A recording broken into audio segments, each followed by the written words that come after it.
Hello hello welcome to অবকাশ with Ishita.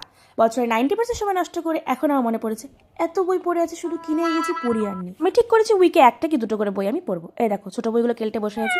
হ্যাঁ জানি অনেকেই বলবে এই বইগুলো পড়া ঠিক না, অনেক পার্ট মিসিং থাকে, বাট আমি তখন টাকা দিয়ে কিনে ফেলেছিলাম, কারণ বাসে না এগুলো পড়তে খুব সুবিধা হতো, বড় বই তো পড়া যায় না। এ দেখো রিসেন্টলি এই বইটা আমি আরেকবার পড়লাম, শিখণ্ডী, দেবারতী মুখোপাধ্যায়। এই বইয়ের সাথে প্রচুর স্মৃতি আমার জড়িয়ে। 325 টাকা দাম ছিল তখন। এটা আমি মাস্টার্সে বুক রিভিউ করেছিলাম। দাঁড়াও চশমাটা পড়ি। হ্যাঁ যেটা বলছিলাম, খুব ভালো একটা বই। আর আমি না একটা উপন্যাস বহুবার পড়ি। নেক্সট রিসেন্টলি আমি রাস্কিন বন্ডের দ্য ব্লু আমব্রেলাটা পড়েছি। অনেকেরই পড়া, এবং যারা পড়নি আমি তো বলবো জাস্ট পড়ে ফেলো, ওয়ান সিটিং বুক আছে, খুব ভালো। রাস্কিন বন্ড আমার অল টাইম ফেভারিট। তারপরে আমি ডিসাইড করছিলাম এই উইকে কী পড়বো। এটা কি পড়েছিলাম না মনে করতে পারলাম না। ঠিক আছে চলো, অরক্ষণীয়টাই আমি এই উইকে পড়বো। এরপর আমি একটা স্যাড রিয়েলিটির মুখোমুখি হই।